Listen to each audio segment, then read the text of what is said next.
Welcome back to MJL 3764, collecting Elvis on vinyl.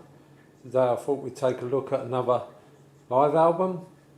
So let's pick one, and let's pick From Memphis to Vegas, From Vegas to Memphis. From Memphis to Vegas, From Vegas to Memphis was Elvis's first double LP. It was released in 1970.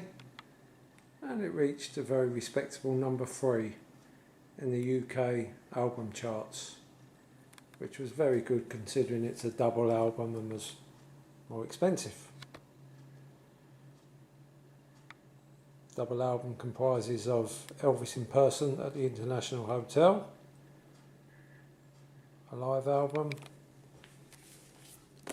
and Back in Memphis, which was more tracks from the January-February 1969 Memphis sessions. I bought this album originally in around 1979, so I'm quite used to the pairing really of the live album and the studio album, but when you think of it, to me they don't really gel together. They're two completely different albums. And in the UK, this album was not issued singly. This has always been From Memphis to Vegas, Vegas to Memphis. In other countries, you had this issued quite soon afterwards as two separate albums. Elvis in Person at the International Hotel and Back in Memphis. As two separates. But in the UK, this was repressed a couple of times.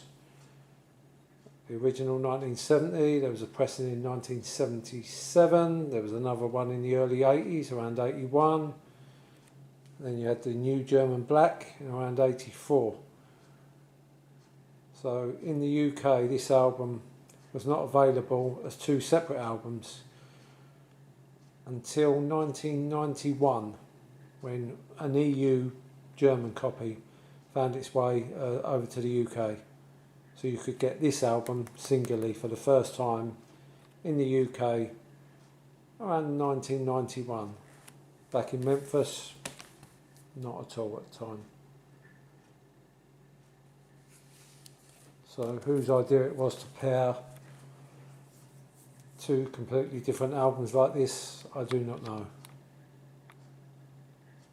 Let's look at the cover. In the UK it was laminated on the outer gatefold, both sides, when it was originally issued. That's the front, that's the gatefold.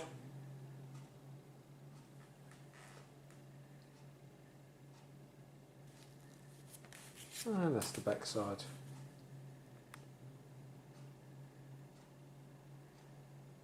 Great shot of Elvis on the back. Great shot of Elvis on the front. However, you may have noticed they're using a black and white cover in 1970. Obviously you have the text in colour, but the actual picture's black and white. Why they started to do this, I do not know. Again, since 1956, they hadn't really used a black and white photo on an Elvis record.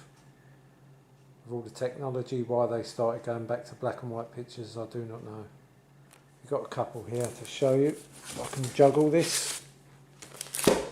That's the first album. Again, you've got text in colour, but the photograph's black and white. Now, I'm not counting this one. This is the UK edition of Elvis Rock and Roll number 2. It's got some colour in it, and they've coloured his shirt in, but it's sort of a black and white picture. So after 1956, we didn't get a black and white photo on an album until this one. And then it sort of started a trend, because the next album up, another live album after International, was also in a black and white sleeve.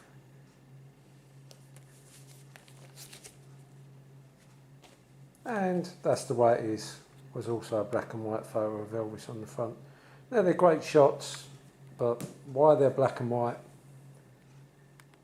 I don't know. And this was the last one really.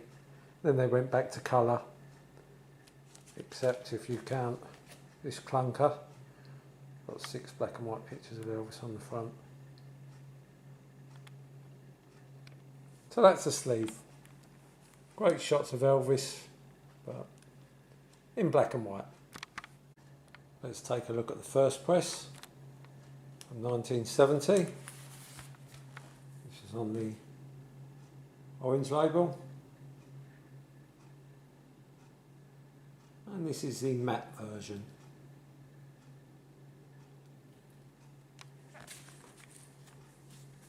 Also available on the gloss label. It's a 1970 press. If you look at the top, it says side 1 stereo. The next press, 1977, would just say the side at the top, omitting the stereo. And this is that one there. It's there in a matte cover all the way around.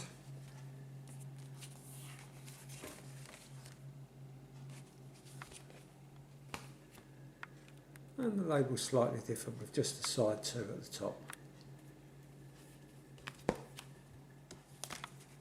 Looking at the tracks, there's 12 tracks on this album. As I say, it's Elvis's first proper live album. I haven't included the 68 TV special, although some people say that is a live album, which technically it is. But this is like the very first, I would call, proper live album. Absolutely great mix of songs on here. One of Elvis's earliest hits combined with some latter songs. This was the first time we'd have stuff like Johnny Be Good, live version of Johnny Be Good. First time we'd have a live version of I Can't Stop Loving You, etc.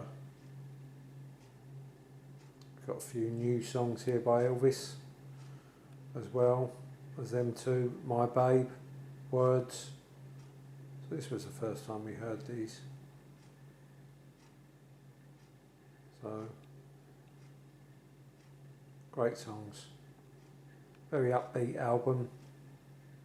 Favourites from this, well, like all of them really. I really like this early live version of Johnny Be Good. Great version of All Shook Up on here. My Babe, the Mystery Train, Tiger Man medley, and a nice version of Suspicious Minds, which runs for about 7.5 minutes. So, great songs, great album, this one. Of course, it's nice to get these two albums as two separate albums. So I thought I'd pick up a copy of each. This is a copy of the In Person album, the latter copy, a matte sleeve, that's the back side.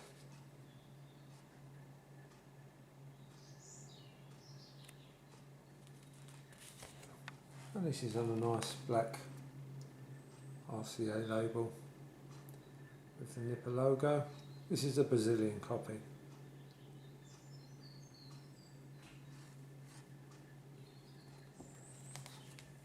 And the Back in Memphis album. This is in a matte cover, strong card cover. It's a USA pressing. Side looks like that. And the album's on the tan label.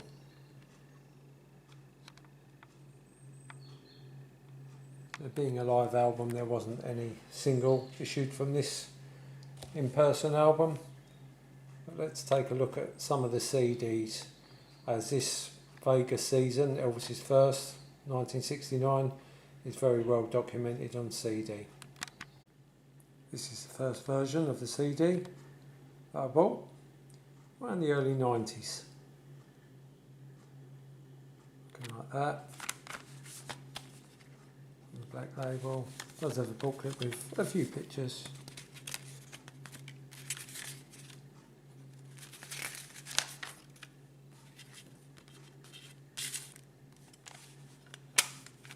And that's the regular album on CD. Going back to the records, this album, I used it a little bit in the 80s, or tracks off of it. So this was the very first one, which used tracks from this album. This was 1981, compilation album, The Ultimate Performance. This was a K-Tel album, and it used tracks from Aloha, Madison Square Garden, and In Person at the International. So I think they used about 6 tracks on this one.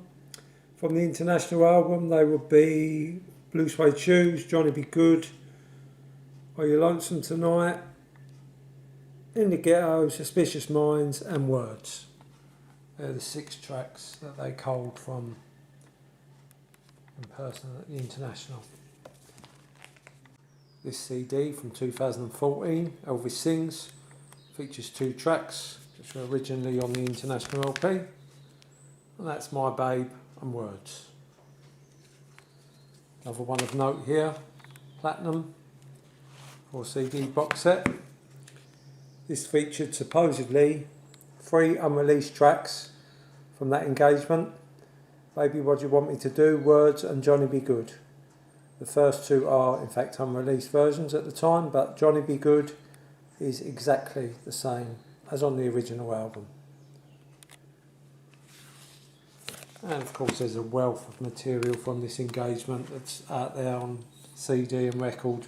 This one features a full live concert from that engagement.